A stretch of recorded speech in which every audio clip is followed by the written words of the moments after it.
Merci d'être là ce matin. Que Dieu nous bénisse. Et je crois que Dieu nous fera grâce de pouvoir communiquer sa pensée telle qu'il nous l'a donnée.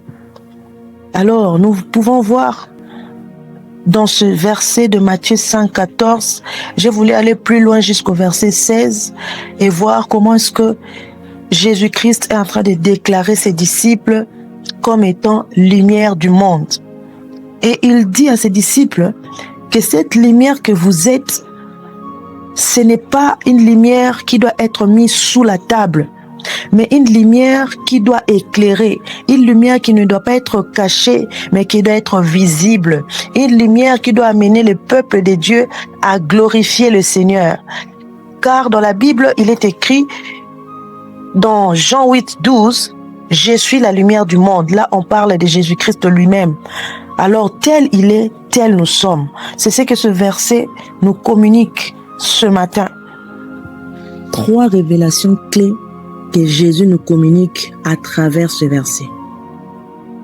Le point 1, il parle de l'identité et de la mission.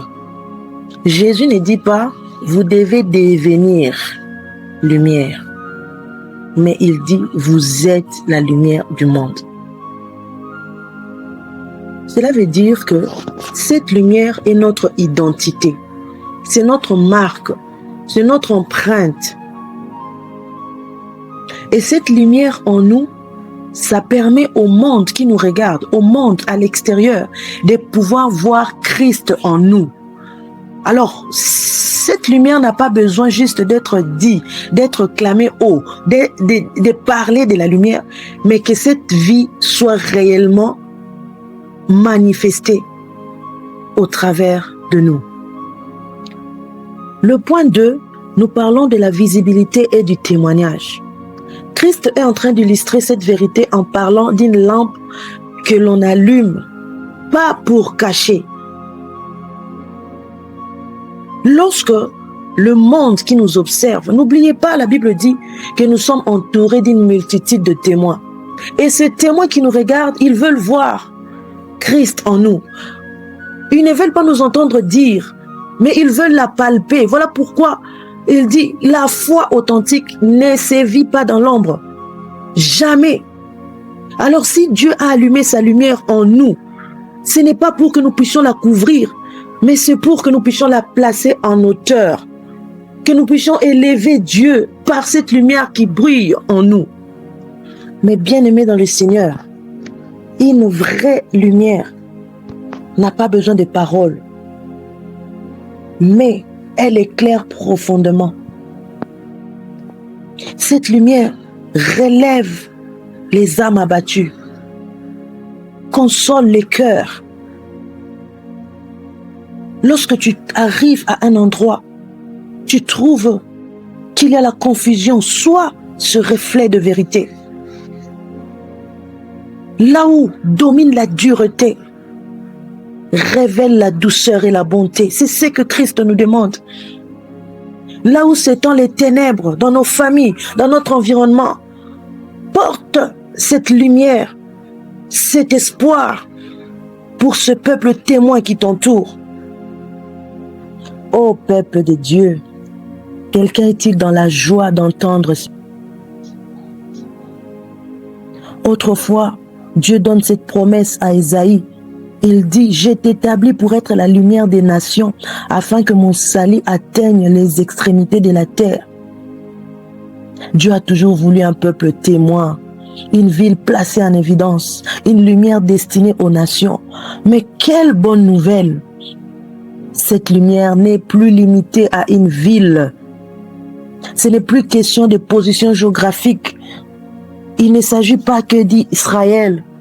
Il ne s'agit pas que d'un peuple quelconque choisi. Mais aujourd'hui, cette lumière habite ceux qui marchent avec Christ. Aujourd'hui, cette lumière, c'est toi et moi. Aujourd'hui, cette lumière, c'est toi et moi. Est-ce que là où tu es, dans ton entourage, dans ta famille, dans ton lieu de travail, est-ce que ta lumière brille? Est-ce que ta lumière brille? Notre vie est un témoignage vivant Car une foi authentique porte de fruits visibles. On doit voir un changement dans notre caractère. On doit voir un amour sincère. Une lumière qui rayonne naturellement. Naturellement. Car ce que Dieu fait à l'intérieur de nous finit toujours par se voir à l'extérieur. On ne peut pas tricher. Quand il s'agit de la lumière, on ne peut pas tricher. Soit on est réellement transformé, soit on ne l'est pas. C'est ça notre foi authentique, avec des fruits réellement visibles. Je voulais ici épingler quelque chose de très important, que avant d'éclairer les mondes, nous devons reconnaître la lumière que Dieu a déposée en nous. N'oubliez pas, dans notre première pensée, nous avons parlé de l'identité et de la mission. Alors, identifier la nature de notre lumière nous révèle notre mission, notre sphère d'influence et l'intensité de l'impact que nous sommes appelés à manifester dans la marche chrétienne. Ça veut dire quoi? Ça veut dire que parfois nous avons tendance à vouloir copier la lumière des autres, à vouloir briller comme les autres, à penser que parce que lui est sous le projecteur et que moi je suis ici dans mon coin, que je ne brille pas. Non, on a bien dit que cette lumière ne dépend pas d'une situation géographique quelconque. Ça ne dépend pas d'une visibilité que le monde donne, mais ça dépend plutôt de l'impact que cette lumière produit autour de nous et là où nous sommes. Il y a ceux qui sont appelés à briller sous les projecteurs, à être célèbres, à avoir un impact plus global. Gloire à Dieu. Mais il y a aussi ceux-là qui sont appelés à briller et avoir de l'impact exactement là où ils sont. Ça peut être ta famille, ça peut être dans ta propre maison. Briller juste pour impacter tes enfants, impacter ton mari. Ça peut être dans ton lieu de travail. Tu n'as pas besoin qu'on vienne mettre une caméra pour que toi tu manifestes les œuvres qui te font briller, non. Mais dans les péteux, à être célèbre, à avoir un impact plus global. Gloire à Dieu. Mais il y a aussi ceux-là qui sont appelés à briller et avoir de l'impact exactement là où ils sont. Ça peut être ta famille, ça peut être dans ta propre maison. Briller juste pour impacter tes enfants, impacter ton mari. Ça peut être dans ton lieu de travail. Tu n'as pas besoin qu'on vienne mettre une caméra pour que toi tu manifestes les œuvres qui te font briller, non. Mais dans les petites choses. C'est pourquoi je parle d'identifier la nature de notre lumière.